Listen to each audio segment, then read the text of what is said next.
Hello, welcome to Relish Lifestyle. It's series 2, episode 9. We're clattering into autumn. We've just come back from a rather lovely autumnal stroll. Oh, God, it was so good. We nearly didn't go, did we? Because it was, sort of, was a bit overcast. And then we were like, no, we're going to do it. And we found this new walk through this wonderful, just through all these woods and everything. And we'd kind of gone on a bit of a foraging expedition, not really thinking we'd get anything. Thought we were a bit late. Well, I think a lot of things did happen late this year. And did you know they call it a mast, Charlie? You know, because at the moment we've got an abundance of fruit. Yeah. So many trees are groaning with plums, crab apples, all that kind of stuff. And they're calling it a mast. Oh, okay. That's what that means. There you go. Now we know. I think it's because they were under stress because of no water. Yeah, the drought. Yeah. Interesting. Anyway, we weren't quick enough for the blackberries, were we? No. But we were hoping to get some sloes. We weren't that optimistic because we thought, like everything else, it's probably all had its time, and we're a bit late. Yeah. But what happened? We had an abundance of sloes, I think is the word. Well, we couldn't believe it. We first found a little tree that had these lovely berries. I thought, oh, no, we'll come back to that one. And then we found, oh my God, like bush after bush. Amazing. Which, did you know, is the blackthorn tree? Yes. Is the sloe. You've been spiked by a blackthorn. I have been spiked by a blackthorn. They are really, I think they're more dangerous than a blackberry in terms of thorns and things. Yeah, well, they're long, like cocktail sticks. They are like cocktail sticks. And they're really... Actually, if you ever need a cocktail stick and you don't have one, go to a sloe bush. Yes. There you go. Yeah. The Relish Lifestyle top tip right But I there. did. I pierced myself once picking them and it went straight through to the bone. We collected, let's move on. We collected a lot of sloes. So we thought if we were lucky to collect about what? Oh, not very many. No, we thought about 8 ounces or something, which I know I should be saying it in grams. But anyway. 500 G. What did we do? 1.4 kilos of sloes. Yes. Yeah.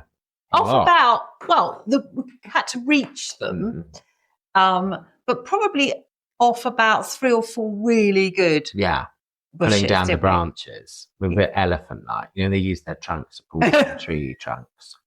The branches, that's what I was having to do. Yes, we weren't particularly ready with gloves or anything. No. So, but also on the walk, we saw the fungi. Oh, yeah, loads, which Charlie, actually, you took some great pictures. So we're going to share some of those. Yeah, we've got photos of the sloes, we've got photos of the fungi, but it was also that the leaves on the ground, everything's changing that autumnal colour. We're definitely transitioning. I have to say, there's something so lovely about walking when it's dry, and the sun came out, it was absolutely lovely. But you're walking through a wood and that crisp when you're kicking the leaves. I mean, there's still a lot of leaves to come down. But it shows how many there actually are. Yeah. As in leaves to come down, even though there were loads already. Gazillion. And there'll be leaves on the line next. That'll be the next. Anyway, so we're very excited about our sloe forage. Yeah, it was really good. And they look lovely. They're plump.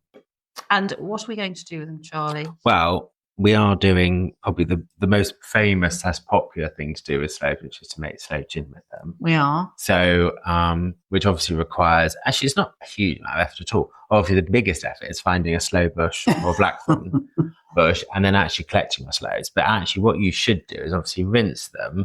And then some recipes say to freeze them.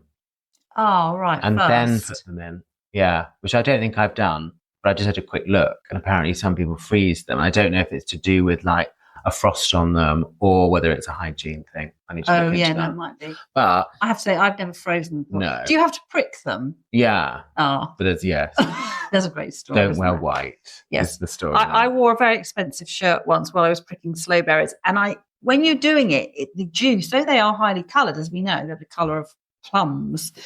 Purple, yeah. But when you're doing them, the juice doesn't really look, it's not that colour. No. It's not purple in colour.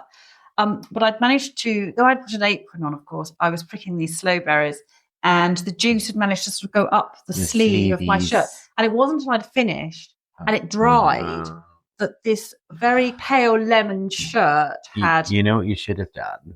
You should have got another batch of sloes and not worn an apron, and it would have been the pattern of the shirt. It was a ridiculously expensive. I'm like, yes. Don't wear... Pale lemon, expensive I mean, I avoid wearing white, period, if I'm cooking or eating, because I have just a habit of it will get on me somehow. I have to say the shirt was redeemed. We did manage to get it out. Boil it. Yeah. Boil it. So we've got sloe. So basically with sloe, the way I've done it is I get a large kilner jar. Yeah. Put the sloes in the bottom, then put your sugar on top, and then pour in your gin, and then seal your kilner up. And then you just leave it. But I do try and turn mine maybe every week. Turn it up, like give it a bit of a shake. I don't know if that's what you would do. That's what I've done. Yes, you're supposed to turn them for so long, and then about 8 weeks? Yeah, I think so. Yeah. 6 to 8 weeks. And obviously then what you need to do is I normally sieve it, like through a flour sieve. And then muslin. Well, I normally do it, I do the sieve and then the muslin. Yeah. You should double do it. And the trick is, of course, you can use those J cloths, those blue and white J cloths. Yeah. That's what they use in professional kitchens to drain things on and to sieve things. You don't need to go and buy muslin. No. You do need some empty bottles, sterilised empty bottles. You do. Which you can rinse in hot water and then dry. And then I obviously just put them in a lowish oven. Yeah, lowish oven. That's what you do with jam jars as well. So it's the same thing. And then I've got a bottle of sloe gin that I think I've had for probably the last time it's probably 4 or 5 years old. But it tastes absolutely fine. Oh, and that's the great thing about it. It will last. And hopefully, to a point, but you just don't want the oxygen to get into it. But, it's great. But I was thinking about this, Charlie, just a snippet here that hundreds of years ago, the Celtic tradition was the sloes were held in very high symbolic and magical significance. Oh, right. And it was associated with protection. Oh. Quite interestingly. Do you think they used it as like a medicine? Well, I think a lot of fruits, and even, I know we're going to go on to talk about some vegetables, but a lot of them were used for medicinal purposes. Well, the other thing, I think also it's the colour thing, isn't it? Yes, antioxidant. Yeah, but also, like we've said before, even birds know the difference between ripe fruit and unripe fruit. So I see what you're saying. So they can tell the difference. They won't eat it. So I don't know if there's an element of the colour, red always means a bit of danger and all that kind of stuff. I know. I just think a lot of the historical stuff about it, and when you say symbolic, magical and all that, I think maybe we didn't fully understand foods then. Of course, this would have had a certain amount of sugar.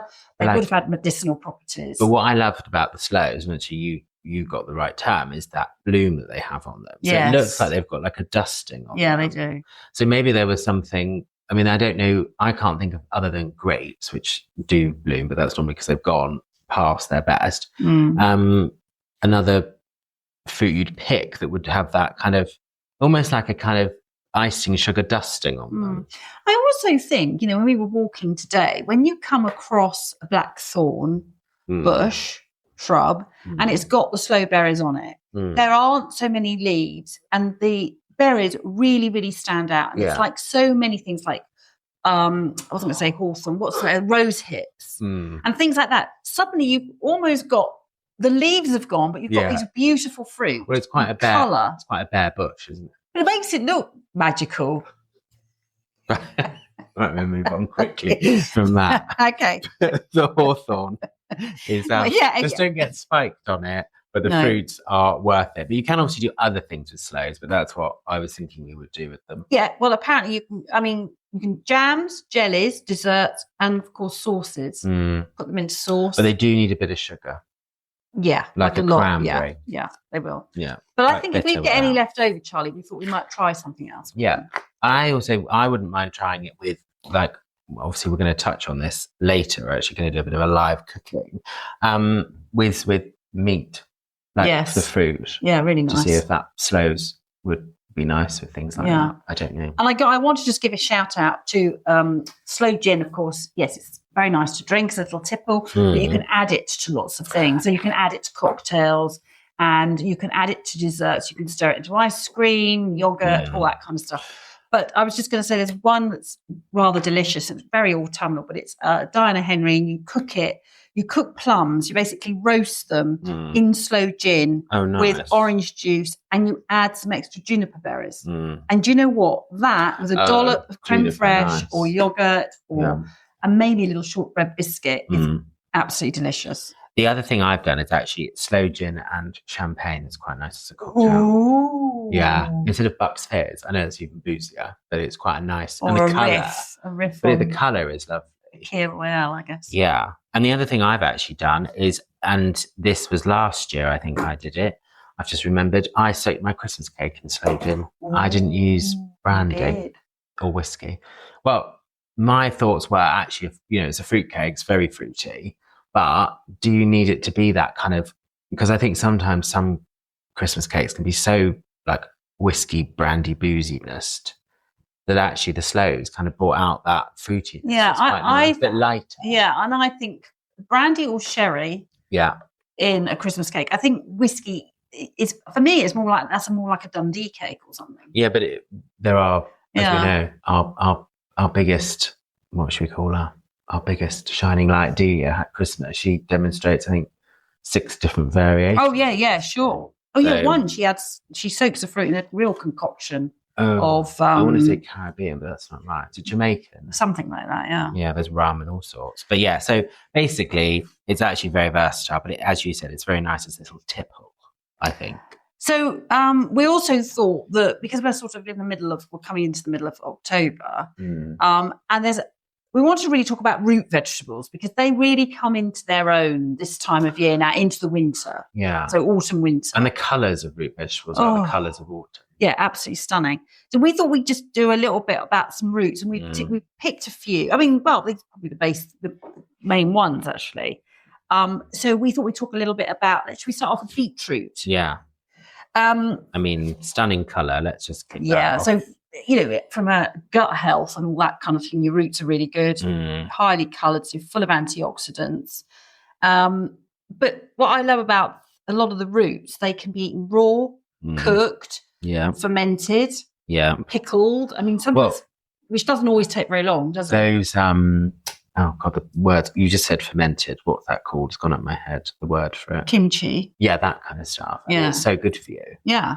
And it can be added to so many things. I've had it with like a burger. Yeah, nice. Because it just cuts you. Because instead of like a America's a pickle or a gherkin, actually a bit of kimchi or something like that cuts you that richness of the beef. And I think it's very versatile. And also, I mean, quite a few of these can be added into sweet dishes as well. Yep. Because they are naturally sweet themselves. Well, beetroot, definitely. Yeah, I think they can. We're going to talk about the parsnip as well. But I think they're all quite sweet. So I don't know. I mean, beetroot is just what I think the thing with roots is it probably puts people off.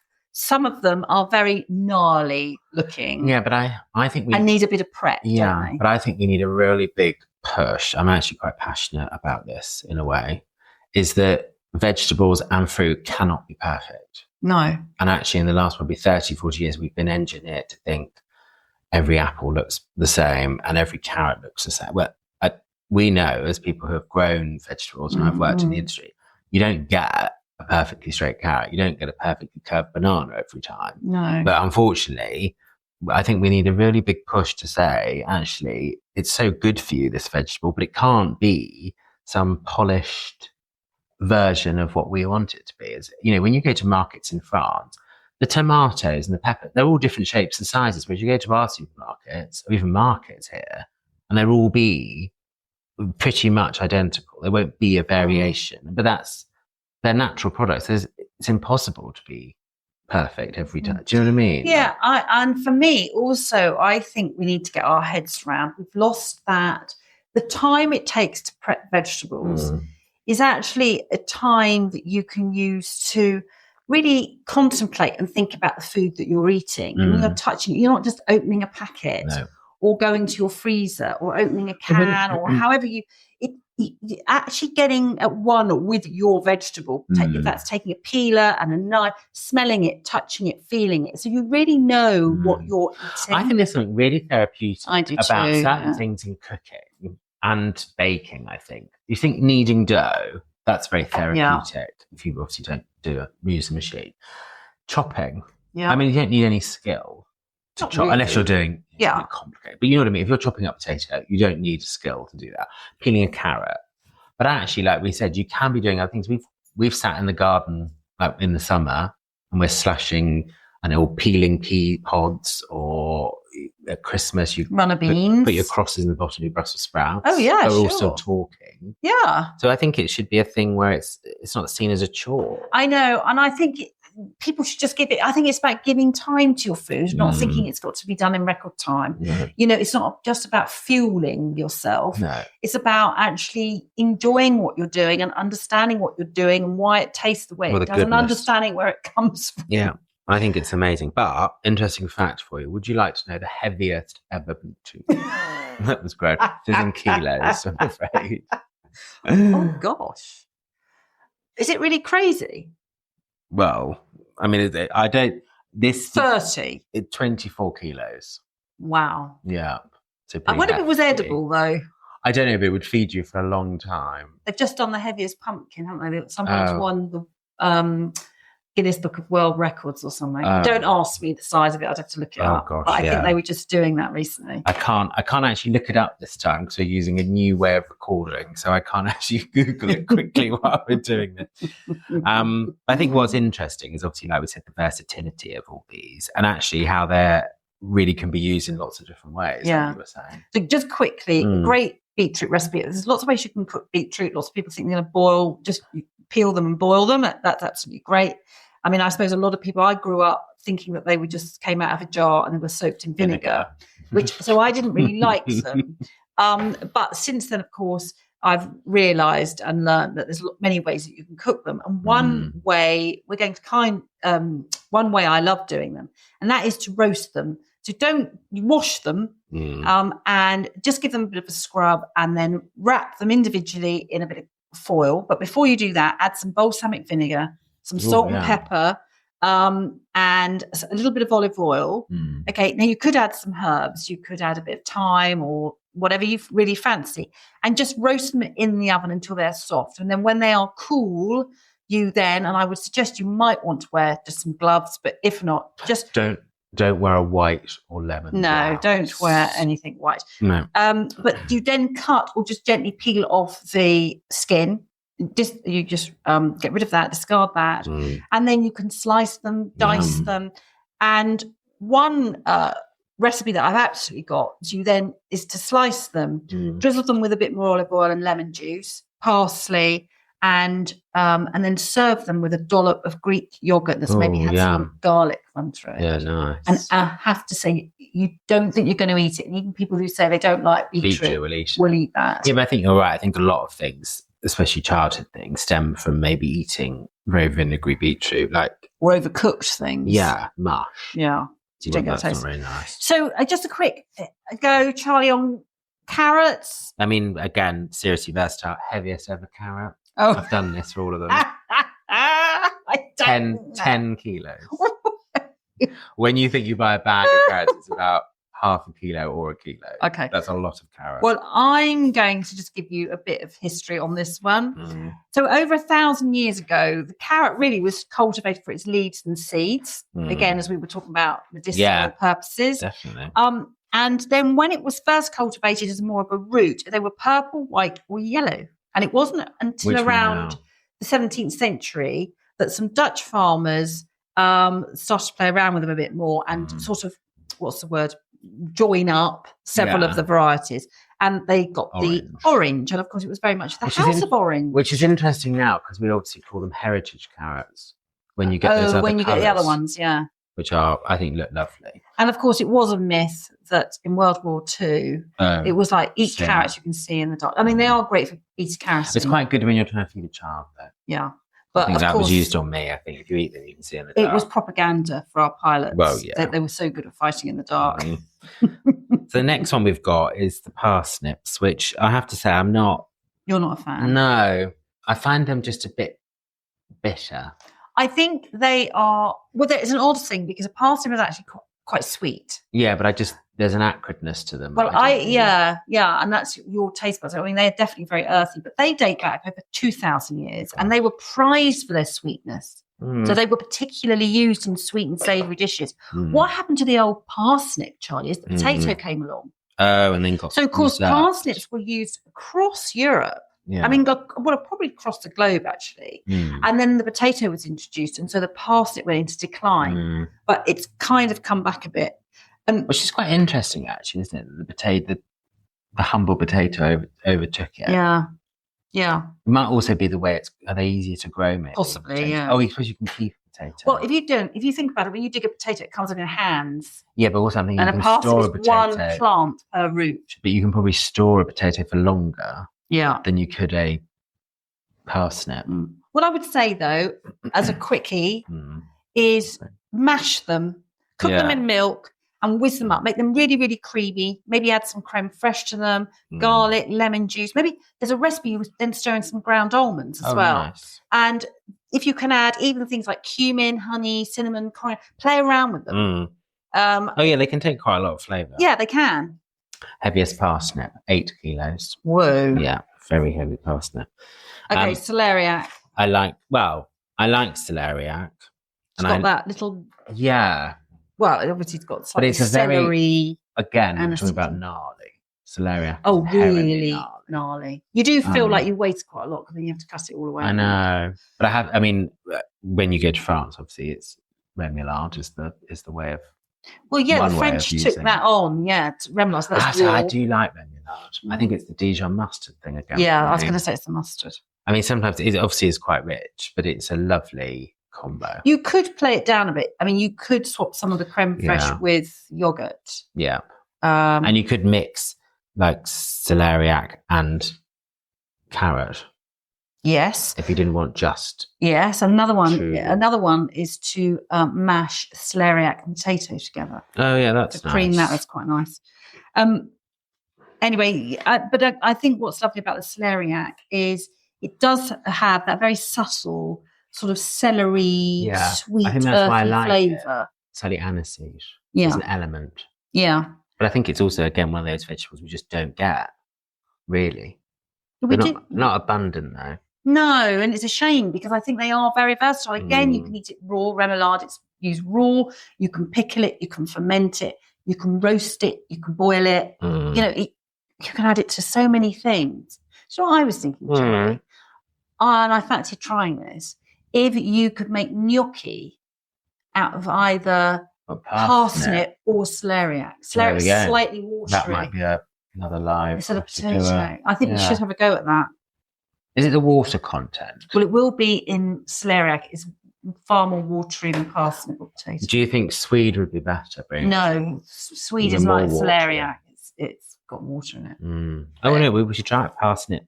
Anyway, gnocchi. Well, that brings us on to the Swede. That's what I was thinking. Humble Swede. So again, not a nice looking veg. It's not, and by the way, it's not a turnip. No. It's a cousin of the turnip. It's not a turnip. It's much sweeter and more robust. A turnip is very watery. It's white. Well, they use turnips now as like food fodder for animals. Yeah, they do. Yeah, bit of a shame. And of course, it's famously known as neeps in Scotland with the haggis, and it's called rutabaga in the US. Oh, is it? Yeah, and it came over from Sweden around 300 years ago. I have to say, our American cousins do sort of change. Actually, that's probably something a topic we should look at actually for one of our next podcasts. Rutabaga comes from the Swedish word for old bag, and it's called something like rutabag. Oh. And they've just taken that bastardized it. Yeah. And but I'm just thinking for a follow-up podcast, we should look at the differences words that are American cousins. Do you know what? I absolutely love Swede, and I love it mashed or crushed with carrot. I love it on its own.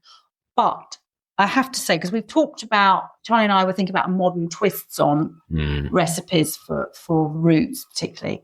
And one I have found in recent years, which is another shout out to Ottolenghi, but it absolutely blew me away. It was to cut a Swede into almost like steaks, like sort of inch thick steaks. And you marinate them in a fenugreek and garlic marinade. And fenugreek is quite spicy, it's quite pungent. And you take some of that marinade and you stir that into into yogurt. Right. But then you bake it Nice. And what is so delicious is you then serve that very simply with a little bit of green salad, but with grapefruit and pickled onions, as in sliced little bits of red onion, chilies, mint, coriander, and lime juice. Yummy.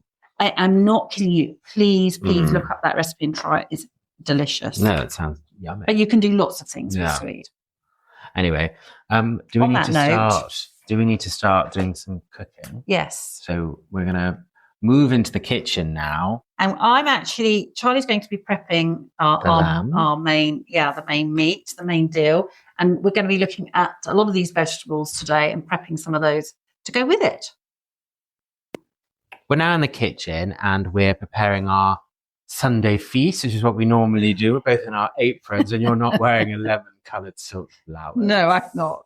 But I'm not prepping sloes. So what are you prepping? Okay, so obviously we've just been talking about vegetables. So I'm just prepping some beetroot that I've got here. So I've scrubbed them, top and tailed them and dried them off. And now I'm just seasoning them. Nice. I'm just going to actually put some, when I find my knife, I'm going to actually put a bit of fresh thyme. So I'm just going to slice a bit of thyme off the plant. Yum. Sprinkle that. They're sitting in foil. So I put them in foil on a baking sheet. And then I'm going to drizzle some olive oil, which is what I'm doing now. Mm-hmm. Just a little bit, a couple of tablespoons. I've got 3 rather large-sized beetroot here. And then I'm going to put a little bit of balsamic on there. Nice. And do you know what I might do? I don't know, this is a bit random. What? But I am going to actually put one of my little chilies in. So nice. I grew some 2 chili plants and I grew... These were like, can I just say, these are like the marrow of... Last year was the marrow abundance. This year it was chili. And they were pretty hot little chilies. I don't know if they were actually called bird's eye chilies, but I got loads and I picked them and then I just stick them in a dish and they sort of slowly dry off, but they are just wonderful. Yeah. I don't chop them. No. So you can probably hear me now. I'm just crinkling up the foil and I'm just sort of tenting these beetroots in the foil because they kind of steam cook. Yeah. Anyway, so they're done, and then they all go in the oven, in the bottom of the oven. I can use the oven, can't I, Charlie? Yeah. And to be honest, they'll sit in there for quite a long time. Nice. So that's that bit done. What are you up to? So we've got half a butterfly leg of lamb in front of me, which I put it on baking parchment actually. The recipe actually says foil, but I have to say when I'm cooking meat, I find baking parchment just doesn't stick. I don't know if you do that. But I just find it is. It's good. This is, again, we're shouting at a couple of chefs. We've done Ottolenghi. We're now doing Nigella, who is also a fan of each other, I think. Ottolenghi and Nigella love each other, so that's good. And it's from her Nigelissima, so it's slightly Italian-inspired, but I think the flavours will be nice with what we're going to have with it. So basically, I've turned the butterflied half leg of lamb upside down, so it's skin side down. And basically, it's a bit old school, actually. It's sort of studding it. Like we would do a leg of lamb, we would stud it with garlic. Yeah. Rosemary. Yeah. This recipe is actually bay leaves. So I picked some bay leaves. Oh, I love bay leaves. And I'm just actually snipping them. And you just literally snip them over the lamb. And then also you put some garlic in, which obviously is sort of synonymous, I think. Garlic with lots of things, chicken, lamb, all sorts. So I'm literally snipping that over. That goes in. And then what I've done is I've kind of done my sort of 80s fan carving on 3 chunky garlic cloves. And I'm now wedging that into, I've made some little cuts, jabbing the meat with my knife. And I've made some incisions. I think it's probably a better word than jabbing. But I'm now popping bits of the garlic into the meat. And then, which is quite nice because it kind of comes into what you were using, you then put, obviously this is the Italian-inspired element, you then put in the balsamic vinegar. Oh, yeah. Oh, balsamic vinegar. So balsamic goes on. So you put, I don't know, a tablespoon or more, just goes over like that. And then I'm going to put a tiny bit of olive oil. And then you obviously season your meat. And then... Oh, that looks delicious. Yeah. Really nice. So it's a bit different to what we've normally done. But funny enough, I was actually, as you do, this time of year, hunkering down slightly, what do I watch on television? And BBC have put all of her programmes on. All of her series. Yeah. And I actually felt like actually quite a nice evening. Yeah. So I watched a couple. Well, we did, didn't we? The other day we watched some of the Delias. Delia, yeah. The winter. Right. So that is actually done. So now I've just putting some black pepper on there. So I basically put some sea salt, black pepper. We're trying to do some photos. And then that just now rests. It's sort of marinating. Yeah. But that marinates until we're sort of ready for that to go into the oven. So it's probably about 20 minutes, half an hour. I'm just getting up to, room temperature. I'm just going to pour you a glass of wine. Oh, chink, chink. Thank you, darling. Important. Very. So, yeah. Can I just say, I'd like to share that one thing, it sounds, lamb these days, it's a beautiful meat. It is expensive, a leg of lamb. And if there's not very many of you, and this is actually half a butterfried leg of lamb, it was actually really good value to buying a whole leg of lamb when you've got basically paying for the weight of it, including the bone. Yeah. And this is going to give Charlie and I mean, this would easily feed probably 4 people. We will have some of this, but it will give us some lunches and some leftovers. Yeah. And, it's always good to think about that, even when you're cooking for a family. It's not just the meal that you're cooking for, it's the meals that will give you afterwards. Yeah. I just want to say that. So. No, I think that's really nice. But I think what's quite nice here is it's a relatively simple dish, but I think it will be elevated by the kind of earthiness of the bay leaves. Which I've actually found some big ones and I've stuffed them underneath the meat, so it kind of gets me both sides. Do you know what I think? I just wanted to say, Charlie, as well. I think bay leaves for me in the last year are my new secret weapon, along with lemon. Because lemon and bay is a nice combo. And an unchopped chili. My little chilies, chuck them in. Bay leaf. They just give it a bit of zing without burning your mouth off. So what else have you got here? So you've done your potatoes. Yeah. So I've just done some potatoes because I know you want some sauté potatoes. So you're having.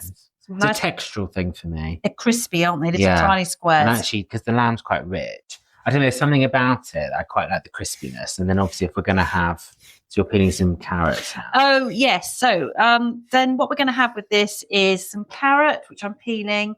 And I've got some sweet, all the things we've just talked about. We're going to crush those together. They'll go rather nice because they'll be sweet and buttery and peppery. That will work really well with the lamb and the bay leaves and everything.